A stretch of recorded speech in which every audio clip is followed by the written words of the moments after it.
Hey, how's it going, dudes and dudettes? Brad the Guitarologist here. We have on the bench today an unknown year, but this is a Deluxe Reverb. I've had several of these on the channel before, and I've always kind of referred to this as probably the best amp that Fender ever made. I'm guessing this is 70s because of the style of the logo. It doesn't have the swoop tail and it doesn't have the Made in USA, so it's going to be probably mid-70s, I'm guessing. We'll spin it around here in just a second and get a better idea, but yeah, if that sounds like something you'd be interested in, let's get into it. This guy's going to need pretty much, I think, a full service on this thing, so yeah, it should be fun. Today's video is sponsored by Native Sons Goods, makers of the best woven guitar, bag, and camera straps on planet Earth. And now the best is even better with a new line of hand-woven Maya Serape straps with USA organic herringbone hemp backing. Get 10% off when you use the link in the description, and remember, when you support my sponsor, you support this channel, and I sure appreciate it. Alright, here is the rear of the amplifier, and as you can see, we have what appears to be an original speaker there with a Fender logo on it. And just judging by the style of the speaker, I think it's an Oxford, maybe? The style of the cone is kind of screaming Oxford. What does that say? 12L6? Yeah, I believe that's a 465. Yeah, I believe that's an Oxford. It's hard to see the rest of the code, but 337. So I'm thinking this is 1973, 37th week. It's going to be hard to see there, but it is 337, 465. I think that is Oxford, right? But yeah, otherwise you can see the back of this thing. It's it's fairly well kept. I don't think it's been out on the road or anything like that. At least not mishandled on the road. This model does have reverb, and we can see the tube chart over here. We have this is a 5U4 era, 6V6s. Got a 12AT7 there in the phase inverter, 12AX7. Another 12AT on down the line, and 3 7025. So we'll check the tubes and all that stuff. You know, these do have a lot of tubes in them. He's got some groove tubes on the output and also on the rectifier. That might have been changed also. It's hard. Oh, it's a solid state rectifier. So that's been changed to a solid state unit. Yeah, man, we'll probably just go through this and see what all needs to be done. All right, here we are with the back door off, and I thought we just might take a look at the tubes to see what we're rocking here. We've got groove tubes right there in V1, groove tube V2. Are these all going to be groove tubes, I guess? Probably. Looks like it. It looks like we got a full complement of groove tubes. Somebody groove tubed it out, so we'll kind of check those and see if those might be okay. I do want to mark the reverb input. I'm just going to put a post-it note around the input side so I don't have to fiddle with that later, which is which. And we'll go ahead and pull this chassis. Okay, here we are inside this Deluxe Reverb, and this is pretty much all original from what I can tell, with the possible exception of the screen resistors. The screen resistors look like they might have been changed. I believe they have. Yeah, so this one here and this one over here, they look like they've been changed. Also the bias capacitor, this capacitor looks like it's been changed. None of these other capacitors have been changed over here. I just checked my stock of these 25 microfarad 25 volt capacitors that I usually use, and I'm out of those at the moment, so I'm gonna have to order, and this guy's gonna pick this thing up in a couple days. But I do have 22 microfarad at 160 volts, which will work. It's just kind of overkill for the voltage, but I mean, it will work if push comes to shove. I'll probably just stick those in here just so that they're at least they've at least been swapped out. But I mean, it's not critical anyway. These are decent Mallory components. I mean, those are that's not a huge, it's not an enormous deal. While it's pretty standard to change those because they are electrolytic capacitors, they're not in they're not in a point in the circuit where they really see anything in terms of amps. So there's not a lot of current flowing where those capacitors are in the circuit. So you know, it's even if I had to leave those, it wouldn't be the end of the world. But I will replace those, I'm sure, with these higher value ones. But this looks like this is going to be a basic routine. Clean everything, check the tubes, clean tube sockets, you know, clean pots, clean everything, clean jacks. We already have a 3-prong cord on this from the factory. So I mean, there's not going to be a whole lot to do on this. We do have these big brown, I like to call them brown turd capacitors in this one. We have a mix of those on the larger values and these blue ones. So yeah, I would say this is, what I say this was 73. So yeah, that seems about right for the age. We do still have the death cap installed down here, which is not a big deal if you leave it out of circuit. And the way to leave it out of circuit is to leave this in the selector.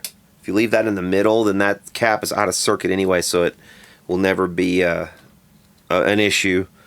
So that will probably stay, and I'll just leave that out of circuit by advising the customer to just leave that in the center. What else on this thing? We'll probably go ahead and, you know, like I said, we'll bias check the bias at the very least. We'll also clean the bias pot while we're in here. Like I said, I think this has been changed, so we probably won't have to change that. I'll test it and see if it's still good with no leakage. And yeah, just basically a lot of cleaning. Let's go ahead and flip this chassis over and check under the doghouse. Transformers, these are all original. They have the 606 transformers. These are Schumacher transformers. That's exactly what you would expect to see. Date code is 3, so these are 1973. So they're all original. This one's original as well. This thing is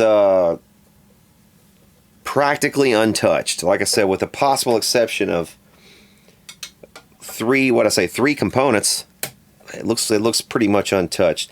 If those couple of components inside are changed, I would almost expect these to be changed under here. So maybe sometime along in the 80s or early 90s perhaps, somebody came along and serviced this and put all these groove tubes in and probably rebiased at that time and did a minor service on it, which is essentially what we're doing here. We're just doing basically a checkup service on this thing.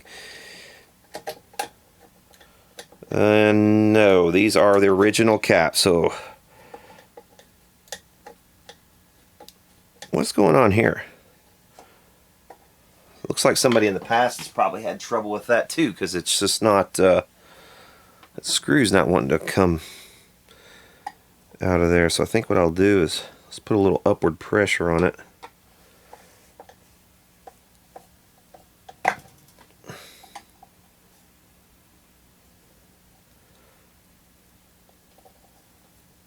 Man, that is, I don't know if the chassis is bent right there or what, but that screw is not wanting to come out. I don't know if it's cross-threaded or it's out now, but yeah, I think it was cross-threaded or something, because you see the little burrs on there. I'll have to, you can smell it too, man. It's got that smell of old capacitors. You know it when you smell it. It's a very particular kind of smell, and you can see kind of the you see all this white corrosiveness that's happening here. This is actual physical leaking on some of these caps, and you can see how this one is all bulged. That one is really bad, and the rest of these don't look a whole lot better. But yeah, these are absolutely ready to go, and I could smell it. I can actually smell the electrolyte as if it's some of it's leaked out, and it's actually caused some corrosion on some of these contacts over here. So I'll probably spray all this also and kind of clean it up and maybe brush it off to kind of get some of that crap off of there so it doesn't continue to corrode into the future. But yeah, we definitely need to go ahead and change these. What do we have here on date codes? Yeah, 73, 37th week of 1973.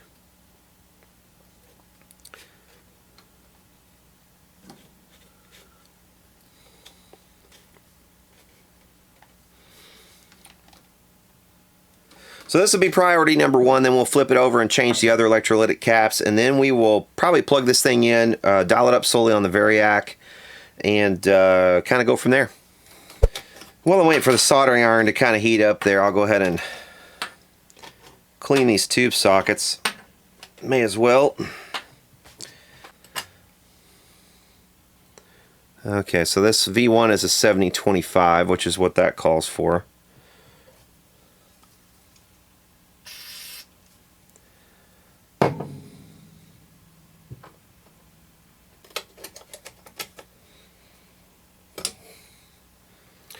V2 is a 7025 as well.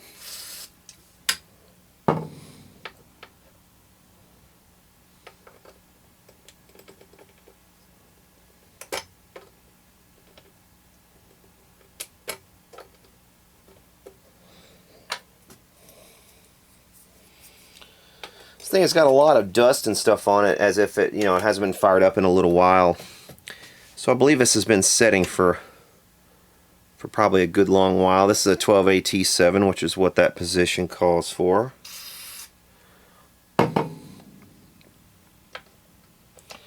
Right now what I'm doing is I'm just spraying the sockets with contact cleaner. If you're new to the channel, that's what I'm doing at the moment. And what you do is you spray it with a contact cleaner, you reseat the tube a few times, and then usually that will have cleaned it. Now sometimes you'll discover that you still got, you know, issues with noisy sockets after that, and then you have to kind of go to a more deep cleaning sort of solution. But usually 9 times out of 10 this will work on most things. So that's another 7025, which is correct, I believe. 7025 is just a low noise version of a 12AX7. And to be honest, probably these groove tubes, there's mechanically no difference whatsoever between the 12AX7s and the 7025s. The only difference would be that at the time these were marked by groove tubes, they were probably hand selected out. The lowest noise ones were probably hand selected off the, you know, out of the boxes or the cases or whatever they opened up, and labeled 7025. So we got 12AT7 there, which is right. I'm basically just dousing these. And this is just, you know, this is just something you do pretty much as standard on all amplifiers really, but all Fenders. Like, you know, you're going to have to change, if you're under the doghouse anyway, so you're on this side of the amplifier, that's something that you normally would just want to go ahead and knock out. But that's pretty much it. You spray them out, you reseat everything a few times. This is a solid state rectifier, and basically what it is if you were to take this top off, I'm not sure if this slides off or not. I think this rubber piece might slide off. But you should see, yeah, it should slide off. But you should see some diodes under here. And this is, what is this labeled? A groove tube GCB. Yeah, I don't know. But there, it's basically just some diodes.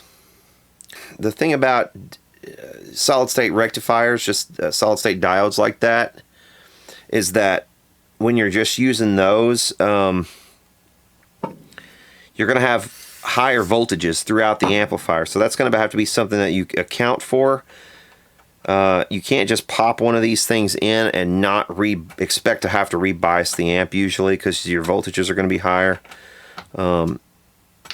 So it's possible, you know, you're going to have some things thrown off to the point where you have to rebias. Pretty easy to convert. Like if you're looking for more of a tight bass response on your amp, if you like a little bit of a heavier music and you like a tighter response, so as soon as you hit that note, you like all of that voltage to be there and no sag to occur. Because what can happen on a tube rectifier is when you hit a note, it's basically drawing down all the voltage that's available, and it has to kind of recover. So there's a recovery time on most tube rectifiers, and there's different recovery times for different types. The 5U4 is fairly slow, the GZ34 is fairly fast, and it's actually closer to a solid state, and the solid state would be the fastest. So yeah, if you like more of kind of a modern sound and less of a vintagey sounding amp, Solid state would be the way to go, but if you like more of a vintage kind of response, then maybe a 5U4 would be a way to go. If you like something kind of in the middle, then a GZ34 would be kind of a happy medium, and it's a pretty good rectifier to boot. So also the other thing about the solid state is that it's going to draw less current from the power transformer. So if you have an amplifier where you have a power transformer that's kind of acting like it's overheating or it's getting hot, you know, sometimes with age, some of this old stuff will begin to break down as the cores, the laminates, all sort of start to break down, and the lacquer that they coat everything with will start to break down on the windings after a point. So if you feel like that's something that's happening possibly and it's overheating, it's starting to get hot, you might change to a solid state rectifier, and that could cool things down enough where, you know, you prolong the life of that amp and that power transformer a bit longer. So anyway, just a pro tip. All right, let's go ahead and change these. Okay, I could just come in here with the soldering iron, but I think I'm just going to clip them out of the way first. But you can always take note of the orientation. You will have the plus end will be this side with you see the positives here. So this side is the plus end on these old Mallories like this. But they're all faced the same way. Now, that's not always the case in some Fenders. You have one at the very end that's kind of facing the other direction, so you have to pay attention to that.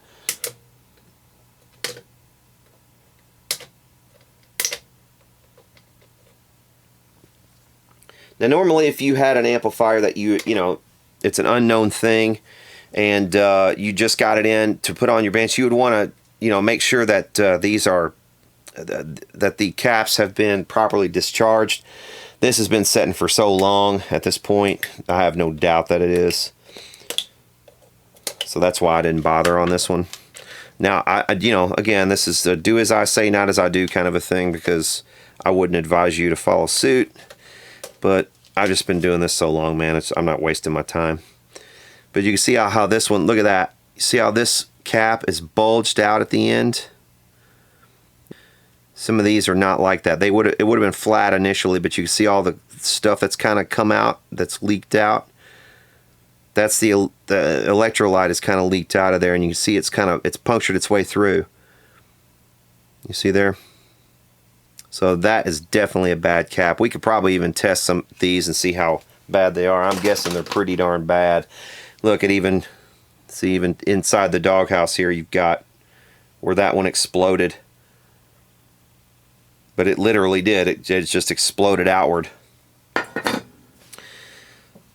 And we've got all that crap over here. So what we're going to do with that is clean it. Basically just want to neutralize all of that so it doesn't you know, it won't continue to corrode anything in the future.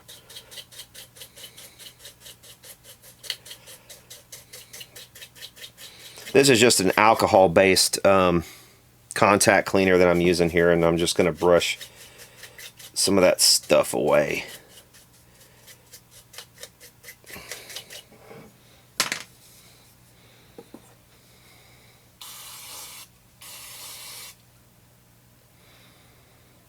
Just kind of let that soak. Well, that's interesting right there, because look, that actually cleaned the patina. So so where that electrolyte had sat, it actually ate away at the patination that naturally occurs. There's like a, you know, once this metal is exposed to the oxygen in the air, the oxidation causes a patination on the metal, and you can see, you know, that's kind of what you expect to see, is that little bit of patination there. But that, look how that's kind of eaten it away. It like took away the patination. So that's strange but interesting, and now it's kind of in a powdery form down here, so we'll dump that. Probably not something you want to be breathing in, or something you want in your diet steadily, for sure. I'm going to test these resistors also while I'm in here. Okay, so that one is correct. This one right here is supposed to be 22 with 22. That should be a 2200. but then I'm reading 4.2K, so that's way the hell off. I think I might pull that.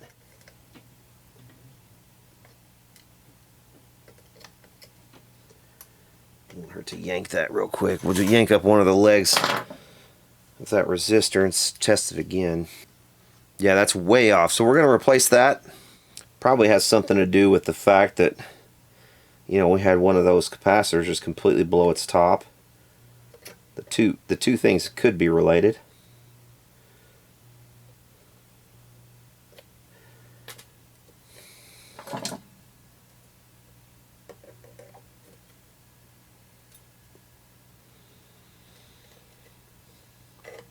And I think just because I'm replacing this other one, I'll probably replace this one as well. So we're going to need a 10K and a 22.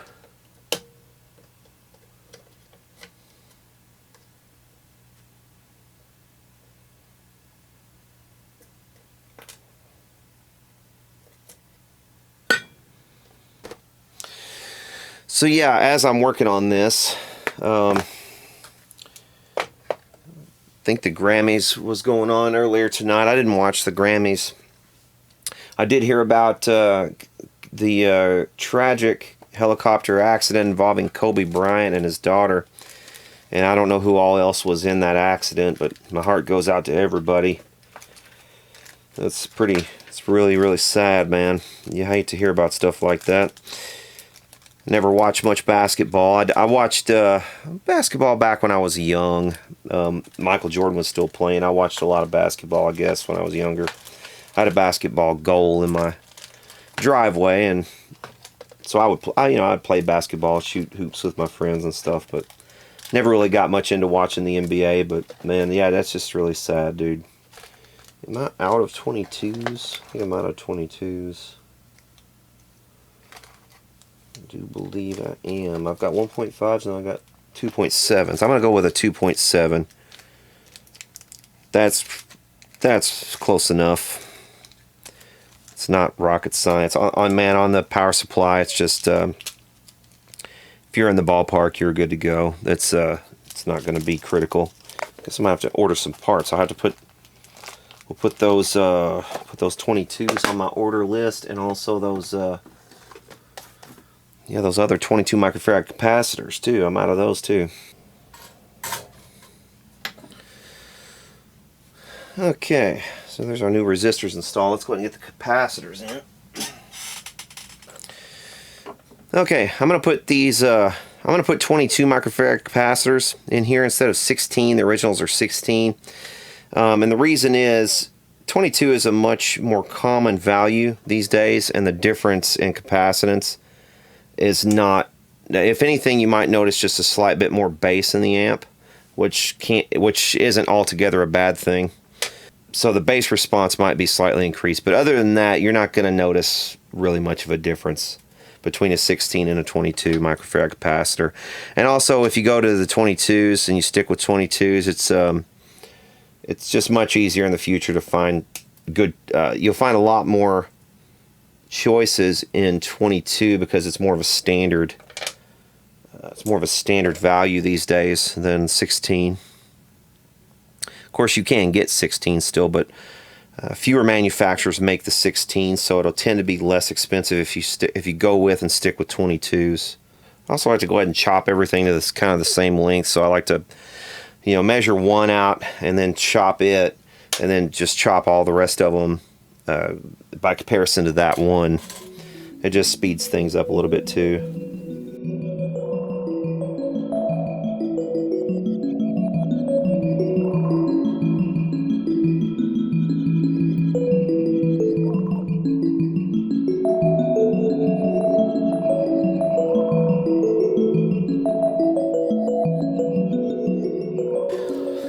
Okay, so there are those replaced. I'm going to come back and add a little bit of solder to each one of these eyelets because they're not... Also, you want to make sure, because you have a couple of wires that come in right here, and there's an eyelet right underneath that you have to heat up. So you want to make sure that you don't, you're not burning through that insulator right there whenever you heat that eyelet up. So you want to make sure you're not creating a short right there. because that could very easily happen. At the very least, I like to come back and just add a little bit of solder to each one of these eyelets, because I like to look in and see some decent solder connections, you know, with enough solder that it's kind of, I like to see it bulging out slightly at the top, the solder just kind of in a little dome shape up around the top. So there are those done. Okay, so we have all the electrolytic capacitors in here. All these bypass capacitors have been changed. We'll clean all the pots. And if you've never done this before, you're planning on doing this with one of your amps, I recommend this stuff so far. It's been pretty good to me. This Max Pro, I'll put link down in the description where you can get this stuff, and you can also get the CRC stuff. This stuff is good for cleaning sockets because it's just alcohol based. This stuff has a little bit of lubricant in it, which I like for pots. If you clean out pots with just a pure alcohol based solvent, it can, if you overdo it, it can actually take the grease out of the shaft of the pots and cause them to basically be, you know, too scratchy when you try to turn them.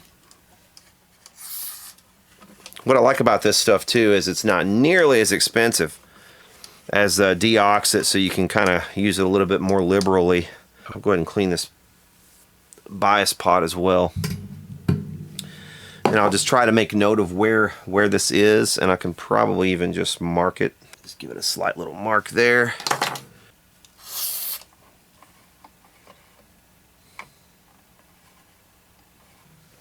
Okay, I'm going to go ahead and spray the input jacks here as well. We'll go ahead and clean all of that.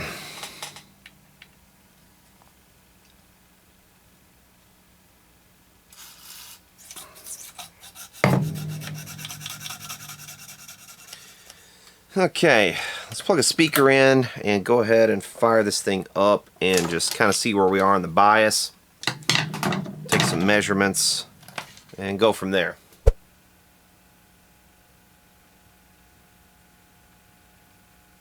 Yeah, I'm not sure if you can hear that or not, but I've got some buzzing at the output, and that buzzing started pretty much immediately. Like even at low volume, so it's almost like it's in the power supply. I mean, I'm not drawing a lot of amps or anything, so it's not like there are any shorts. It's just noisy. I'm gonna start pulling tubes. That's microphonic as hell. That was V1. This one's that's V2, and that's pretty microphonic too. Man, what's that ring? Some microphonic is going on. Okay, so V1 doesn't help pulling that one. Okay, it diminished at V2.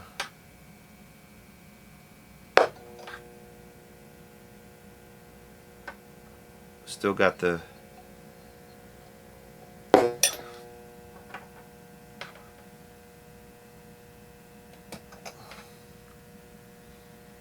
that one did nothing when I pulled it.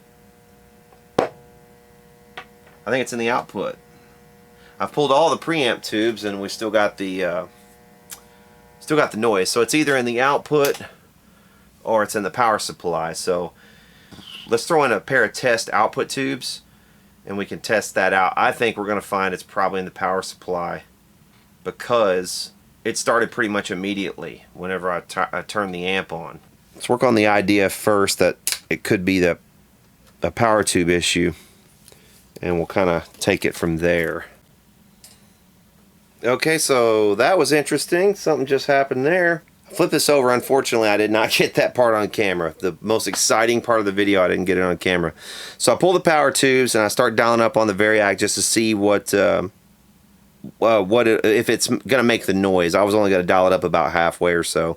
Get it up to around halfway, and the noise kind of acts like it's coming and going a little bit. So I'm thinking, well, the capacitors might be forming, the noise might disappear in a second. And it did not. It actually, I heard a poof, like a little tiny explosion.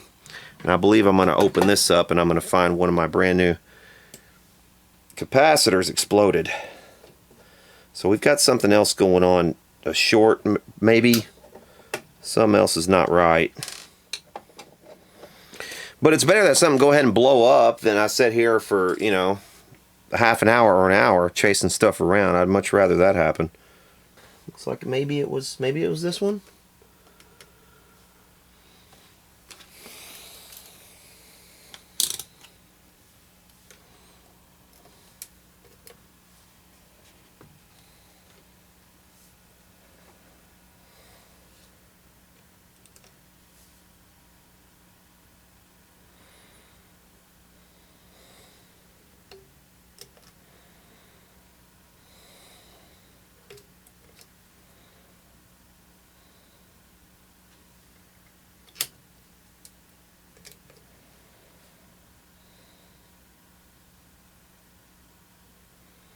Is that? Nope. You want to see what the problem was? See that right there? It looked like it was connected, but it was not. It came loose. So apparently, as I added some more solder, this kind of had popped up, and I didn't realize it. So it looked like it was down, but it was not. So that wasn't connected. Okay. Duh. Okay, I need to figure out which one or ones of these exploded. So we'll test them out. I'm going to use this tester because it tests for leakage and ESR and stuff. So yeah, definitely a stupid mistake on my part. It wouldn't be the first time I made a mistake. So, but what I'm going to do here, I'm going to double check. I'm going to lift the legs, the negative legs on each one of these. I'm going to that way I don't take them completely out, but I want to remove them from circuit to make sure I'm not getting any interference from the rest of the circuit. This is the one I suspect exploded. Yes, it's not bad. Let's test the next one.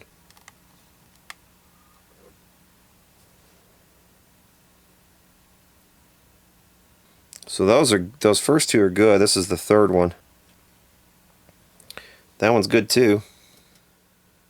Well, I'll be damned. So all these caps are still good. I think I don't know. Maybe the sound that I heard, it sounded like a, you know, like a poof, like a, I don't know. It sounded like a cap kind of releasing its innards. Really, is what it sounded like. It wasn't an explosion, but it was more like a push kind of thing. Push. I don't know, or like a poof kind of a sound. So I don't know. You know, definitely that ground right there not being on there would have been a major issue. So I'm not perfect. I make mistakes, and there's just one example. I'm sure I will make more. Watch this channel long enough and you'll see plenty of them.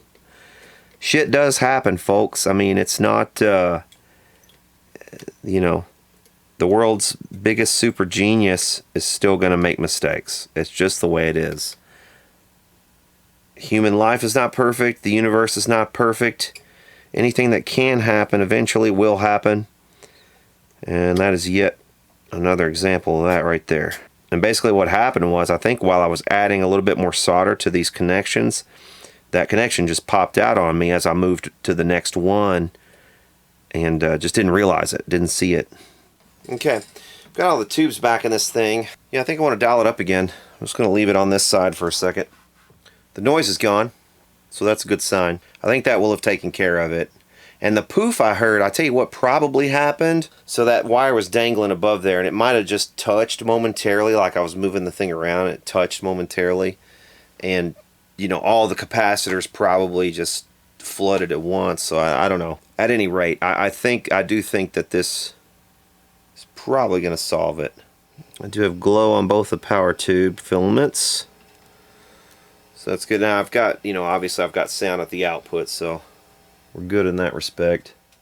Yeah, that definitely was the issue. I'm just shocked and amazed. I didn't see any smoke. That's the thing. I didn't see any smoke, but I could have sworn I smelled something. It could have been psychosomatic, but I could have sworn, like, after I heard the little poof sound, I smelled something. And it, you know, it could have just been my brain telling me I was supposed to be smelling something, so I was paying more attention to the smell that was already there. You know how that sort of thing works, but I think by the time I get the output tubes biased, you know, they might be running a tad hot right now. I don't know. I haven't checked the bias yet. So I think by the time we get the output tubes biased and we get everything good to go there, this thing will probably be ready to go. I think it's fine. I think we just had the little hiccup of me not connecting that ground wire properly. And so that's all there was to that. I'll hook up the bias probes. You'll get to check out my little homemade bias probes. Okay, so we're now at the stage we can bias the output tubes, and then we'll pretty much be done with this thing. I've got a couple of my homemade bias probes here set up and ready to go. If you guys want to know how you can make one of these out of a very cheap Harbor Freight digital multimeter and a couple of other parts, I have a video for that. I'll put a link up here in a card. You can go check that out. And you know, you probably will end up spending, maybe it's less than 10 bucks. You can make one of these yourself. I have two of them hooked up right here, but you could do this whole process with just one of these. And what you want to do, if you make one of these, or if you're using one of these that someone else has made, according to my instructions, you just want to be very, very careful, because we have some exposed connections here, and those are exposed plate connections. So that's going to allow you direct access to the plates, so that you can measure the plate voltage directly. But yeah, you can see right here this 20.8 that we're registering on both of these. That's 20.8 milliamps of plate current that's being pulled directly through the plates. Now, these are inserted directly in the path of the plate going to the output transformer. So these are directly in that pathway. So this is measuring only plate current. So there's no screen current or anything like that we have to account for in this measurement. So this is really a perfect way to do this. So what we do, and on Fenders this is doubly easy, because you're going to have an adjustment pot right there. So if you do need to tweak it, you can tweak it up and down with a screwdriver right there. That will directly adjust the bias voltage. Okay, so what we're going to do here on this one, this meter, we're going to measure the plate voltage right here at both of these points. You see right there, it's 481 volts plate voltage on this tube. Should be the same over here on this one too. 481 also on that one. Using Ohm's law, we can figure out the plate dissipation here per tube. So 0.0204, and that is going to be 20.4 milliamps. And if we multiply that by our 481 volts of plate current, or plate voltage rather, you see right there 9.8, which is exactly what we want to see on a 6V6 output tube. And you'll see what I mean. 14 watts is plate dissipation is the maximum, and we want to set it to 70%. So if we multiply that by 0.7, that's 9.8. So we were shooting for 9.8, and we nailed it exactly. This one will be slightly off, but you can already tell it's in the ballpark, 21.3. So if we can do that calculation too, just to show you again. So 0.0213 times 481 volts, and that one's 10.2. So that one's just above where we wanted it, but this one is dead on. So we're pretty much right there in the ballpark. And if I wanted to change that, like I said, I could. I just take a screwdriver and stick it down in the pot, and I could turn that. And you'll see right here, I've got it set to 20.6 on this one. And we're going to just put it right back, but I'll just turn it to show you. You see there, I can adjust that up or down. So I'm going to put it back to my 20.6, because that was pretty much dead on where we needed it.